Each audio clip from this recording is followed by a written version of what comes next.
Siapa bilang laptop gaming lokal nggak bisa punya spesifikasi yang rata kanan pakai RTX 5090? Buktinya ada nih di samping kami. Spesifikasinya itu nggak kalah dari merek luar. Prosesornya langsung pakai Intel Core Ultra 9 dengan 24 core di dalamnya ya. RAM-nya langsung 32 GB DDR5 dan masih bisa di-upgrade sampai 192 GB. SSD-nya langsung 2 TB dan juga bisa dipasang SSD PCIe Gen 5 di sini. Nggak cuma itu, layarnya pakai panel IPS 4K 240Hz dengan ukuran 18 inci, gede nih. Jadi pas banget dipadukan dengan RTX 5090 yang bisa jalanin game di ratusan FPS. Laptop ini adalah Axio Pongo Monster X keluaran 2025.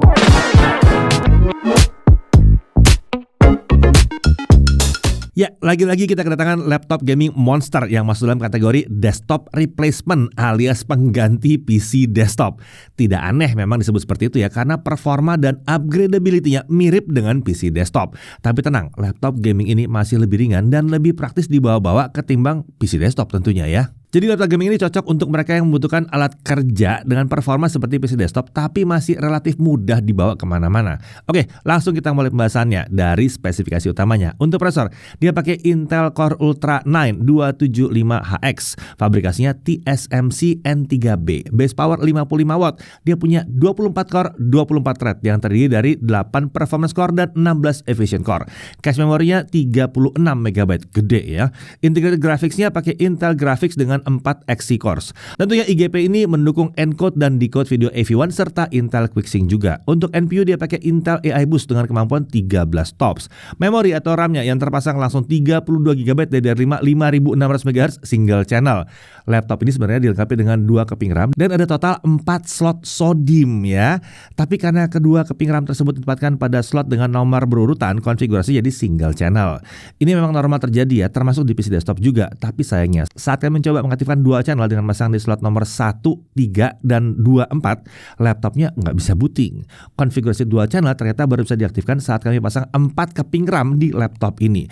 Menurut Axio Indonesia, kondisi ini memang normal. Nah, tentunya kita masih bisa mengupgrade kapasitas RAM laptop ini jadi 192 GB kalau dibutuhkan. Oke, untuk storage-nya 2 TB SSD M.2 NVMe PCIe Gen 4x4. Menariknya masih ada 3 buah slot M.2 kosong ya, bukan ekstra 1 tapi ekstra 3 ya. Jadi kita bisa masang 4 buah SSD di sini. Di laptop ini ada 1 slot M.2 untuk SSD PCIe Gen 5 dan 3 slot M.2 untuk SSD PCIe Gen 4. Semua slot M.2 tersebut dilengkapi dengan lempengan heatsink untuk mendinginkan SSD. Wah, ini serius banget nih. Disediakan juga thermal pad tambahan pada paket penjualan yang bisa dipasang saat kita menambah SSD. Untuk disk graphics dia pakai GeForce RTX 5090 laptop GPU dengan VRAM 24 GB GDDR7. GPU ini pakai arsitektur Blackwell ya, jadi mendukung penuh fitur DLSS 4 termasuk multi-frame generation-nya. Untuk kemampuan AI-nya diklaim mencapai 1824 TOPS. Sementara nilai GPU maksimalnya adalah 175 watt, lebih tinggi dari standar Nvidia yang harusnya 150 watt. Kita bisa mengatur apakah GPU Nvidia tersebut aktif terus-menerus bergantian dengan IGP atau hanya IGP saja yang aktif melalui menu dalam BIOS. Untuk wireless connectivity, dia menggunakan modul Intel Killer yang mendukung Wi-Fi 7, Gigabit Wi-Fi dan Bluetooth versi 5.4. Kapasitas baterainya, gede, nyaris mentok di 98 Wh. Untuk OS dia pakai Windows 11 Pro versi 24H2. Oke, untuk bodinya, form factornya adalah clamshell atau laptop klasik. Untuk materialnya ini metal ya. Warnanya adalah hitam dengan permukaan yang matte. Untuk desain ini berbeda dengan laptop gaming RTX 5090 yang pernah kami uji sebelumnya. Penampilan Pongo Monster X ini terasa lebih kalem berkat penggunaan lampu RGB yang lebih minimalis. Lampu RGB-nya hanya kami temukan pada backlit keyboard dan bagian exhaust belakang laptop. Secara keseluruhan penampilannya masih terkesan profesional dan keren. Nah, untuk dimensinya panjang 40,2 cm, lebar 32 cm, dan tebalnya di 2,8 cm. Untuk bobot laptopnya aja di 4 kg. Ini berat yang wajar sebetulnya ya untuk laptop gaming dengan layar 18 inci. Chargernya itu 576 gram dan ini adalah charger 330 watt. Ini beda ya dengan laptop gaming RTX 5090 lain yang biasanya pakai charger 400 watt. Total bobot kalau dibawa-bawa semuanya jadi 4,57 kg. Masih lebih ringan kan ketimbang bawa PC desktop beserta monitornya. Oke, untuk layar ini ukurannya 18 inci dan ini ukuran layar terbesar saat ini untuk laptop gaming. Paling tidak untuk yang diluncurkan di 2025 2025. Resolusinya ada 3840 kali 2400 pixel dengan aspek rasio 16:10. Refresh rate-nya 240 Hz. Ini menarik sekali karena laptop lain yang pakai panel 4K, refresh rate-nya itu hanya 120 Hz. Yang ini bisa 240 Hz di 4K. Tapi perlu diperhatikan, refresh rate 240 Hz ini hanya bisa digunakan saat GPU Nvidia-nya itu aktif terus-menerus. Sementara kalau IGP-nya yang aktif, ini hanya bisa nyampe 120 Hz aja. Tentunya layarnya juga mendukung fitur variable refresh rate Nvidia G-Sync. Untuk panelnya adalah panel IPS. Hasil pengukuran kami menunjukkan bahwa tingkat kecerahan maksimumnya adalah 566 nits di dalam ruangan. Ini tinggi banget. Biasanya kita butuh mode HDR biar bisa nyampe seterang ini. Ini cukup pakai mode SDR aja, udah nyampe. Nah, untuk gamut coverage ada di 97,8% DCI-P3 dengan gamut volume di 103,9% DCI-P3.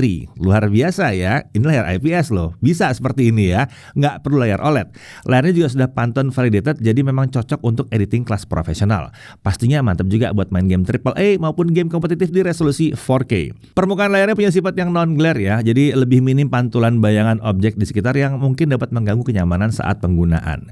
Bingkai layar juga sudah menggunakan desain yang tipis untuk sisi kanan dan kirinya, jadi terlihat lebih lapang dan kekinian. Nah, untuk kamera dan mikrofonnya, laptop gaming ini dilengkapi dengan kamera 5,2 megapiksel. Untuk pengambilan gambar, resolusinya adalah 2880 x 1800 pixel. Tapi untuk rekaman video ya memang normal-normal aja di 1080p 30 fps. Nah, kamera ini dilengkapi penutup fisik, jadi lebih aman dari risiko diintip kalau memang kameranya kena dihack. Menariknya, kamera ini sudah mendukung fitur Windows Studio Effect. Tentunya kita masih bisa menginstal aplikasi Nvidia Broadcast juga ya. Jadi fitur-fitur kameranya bisa lebih lengkap lagi. Sementara untuk model mikrofonnya itu ada 2 buah ditempatkan pada sisi kanan dan kiri kamera. Nah, untuk kemampuan kamera dan mikrofonnya kurang lebih seperti ini. Oke, sekarang kita coba kemampuan noise cancellation-nya dengan suara bising dari kipas di kecepatan 100%. Suara bising kipas ternyata bisa dihilangkan dengan cukup baik. Sayangnya, suara kami ternyata menjadi terdistorsi saat suara bisingnya berusaha dihilangkan. Ya, jadi seperti inilah kemampuan kamera dan mikrofon laptop Axio Pongo Monster X yang satu ini. Kualitas kameranya ternyata oke juga. Detail muka kami masih bisa ditangkap dengan baik dan warnanya masih terlihat cukup natural. Sementara untuk mikrofonnya, dia dapat dengan jelas menangkap suara kami dan suaranya masih terdengar natural juga. Lanjut ke sistem audionya, laptop ini dilengkapi dengan 5 buah speaker dengan lubang keluaran suara menghadap ke bawah. Uniknya, satu speaker merupakan subwoofer untuk suara-suara frekuensi rendah. Kita dapat mengatur profil suara dan equalizer di aplikasi Sound Blaster. Saat kami coba, suara yang dikeluarkan laptop ini tergolong cukup lantang sebenarnya ya. Kualitas 4 speakernya itu juga tergolong cukup baik dan oke, rapih nih. Asalkan fitur super wide di aplikasi Sound Blaster kita matikan. Sementara untuk subwoofernya kualitasnya terasa agak kurang ya kalau untuk mendengarkan musik dengan bass yang mendentum dan menghentak ya. Yang satu ini akan lebih cocok untuk memperdengarkan bass dengan intensitas yang rendah. Nah, untuk konektor di sebelah kiri ada 2 USB 3.2 Gen 2 dan 1 3,5 mm audio combo jack. Di sisi kanan ada micro SD card reader, ada 2 Thunderbolt 4 yang sudah mendukung USB 4, power delivery, display output dan perangkat-perangkat Thunderbolt lainnya.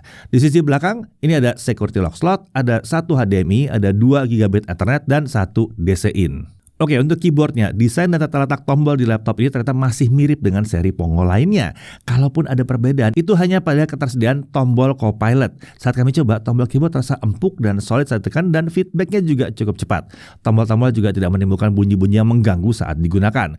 Tapi berbeda dengan keyboard Pongo kelas mainstream, yang ini dilengkapi dengan backlit per key RGB. Ya, jadi warna backlit setiap tombol dapat dibuat berbeda-beda. Selain itu, kita juga bisa mengatur efek lampu backlit-nya sesuai dengan kesukaan kita. Kita bisa mengatur warna, efek, dan tingkat kecerahan lampu backlit di aplikasi Control Center. Kita juga bisa menggunakan tombol di area numpad untuk mengatur tingkat kecerahan atau mematikan lampu backlit tadi. Untuk touchpad-nya, areanya itu punya ukuran 15 x 9,1 cm dengan posisi yang tidak sejajar dengan tombol spacebar. Untungnya hanya sedikit bagian dari telapak tangan kita yang masuk ke area touchpad saat kita sedang mengetik, jadi nggak terlalu mengganggu kenyamanan. Saat dicoba, jari kami masih dapat bergerak dengan mulus dari sepermukaan touchpad yang luas ini. Nah, selain ada penutup fisik untuk kamera, laptop gaming ini ternyata dilengkapi dengan sistem keamanan biometrik dengan pengenalan wajah juga ya. Lanjut untuk cooling sistemnya, laptop yang satu ini menggunakan sistem pendingin dengan 6 buah heat pipe dan 2 buah kipas. Untuk lubang pembuangan udaranya itu ada 4 titik, 1 ke kanan, 1 ke kiri, dan 2 ke arah belakang. Oke, sekarang kita lihat di aspek performanya. Profil performa yang disediakan di aplikasi Control Center adalah performance, entertainment, dan seperti biasa ini adalah mode defaultnya, serta ada quiet juga. Disediakan juga opsi pengaturan kecepatan kecepatan kipas yang pilihannya adalah automatic, maksimum, dan custom. Untuk opsi tersebut tersedia di semua profil performa ya. Nah, tapi khusus untuk mode performance itu ada tambahan opsi turbo di sini. Selain itu ada juga tambahan opsi noiseless dan IQST di mode entertainment. Menarik ya, disediakan juga menu untuk overclocking prosesor kalau performa defaultnya terasa kurang kencang. Disediakan opsi pengaturan manual untuk multiplier, power limit, dan juga voltase. Perlu diperhatikan, kami akan menggunakan kecepatan kipas maksimum untuk semua pengujian kali ini. Nah, untuk hasil pengujian kali akan dibawakan oleh Gatot ya. Oke, sekarang kita lihat performa laptop gaming monster yang satu ini. Pertama-tama kita coba Zenbench R23. Di stability test selama 30 menit, skor tertinggi yang dicapai adalah 32.222 poin di mode entertainment dan 35.801 poin di mode performance. Sementara skor yang dapat dipertahankan adalah 22.600 sampai 23.100 poin di mode entertainment dan 34.200 sampai 34.900 poin di mode performance. Ya, kalau melihat hasil tersebut, skornya ternyata tidak setinggi laptop gaming lain yang pernah kami uji dengan prosesor sejenis. Kami mencurigai hal ini disebabkan penggunaan charger 330 watt, jadi suplai daya ke prosesor tidak bisa terlalu tinggi. Tapi tenang, skor di atas 30.000 itu masih tergolong tinggi kok, dan hal tersebut justru membuat suhu kerjanya aman.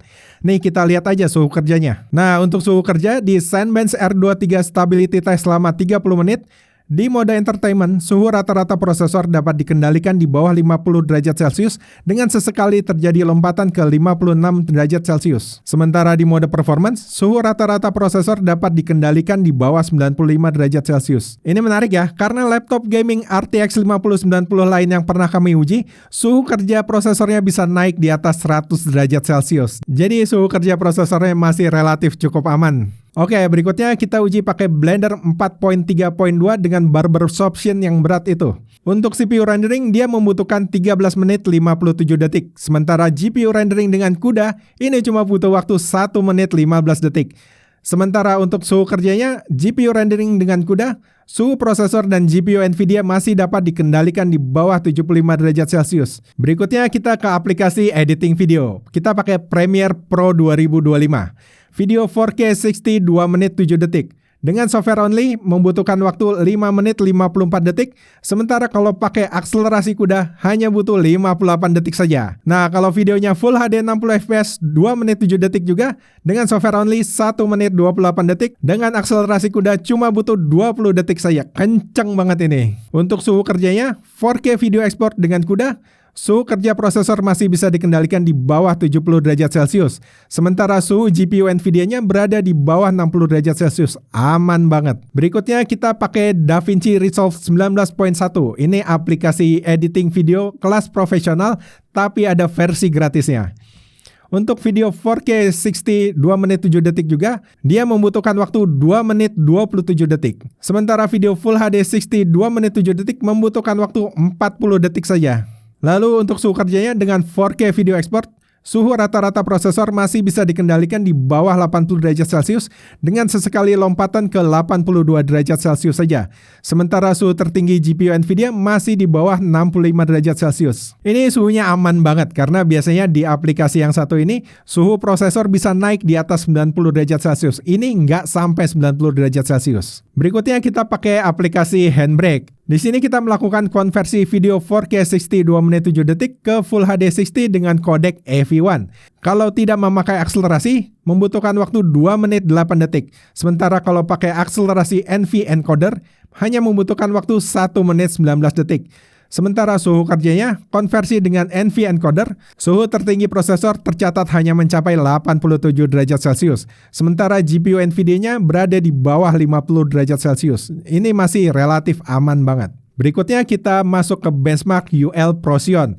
Benchmark ini menguji performa AI RTX 5090 laptop dalam menghasilkan gambar dari input teks atau prompt dengan menggunakan Stable Diffusion. Di Stable Diffusion 1.5, RTX 5090 di laptop ini membutuhkan waktu sekitar 1,8 detik untuk menghasilkan gambar 512 x 512 pixel. Sedangkan di Stable Diffusion XL, RTX 5090 di laptop ini membutuhkan waktu sekitar 12,9 detik untuk menghasilkan gambar 1024 x 1024 pixel. Ini tergolong kencang ya, performa AI-nya dalam menghasilkan gambar dari input teks aja. Oke, kalian pasti udah penasaran gimana performa gaming laptop yang punya nama monster yang satu ini. Ini dia hasilnya.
Oke, berikutnya kita lihat suhu kerjanya di game yang terakhir ini, Assassin's Creed Mirage, selama 30 menit. Suhu rata-rata prosesor terlihat masih bisa dikendalikan di bawah 90 derajat Celcius. Sementara suhu rata-rata GPU Nvidia-nya masih berada di bawah 85 derajat Celcius. Jadi main game di performa tertingginya aman banget. Lanjut ke suhu permukaan body dengan game yang sama yang tadi.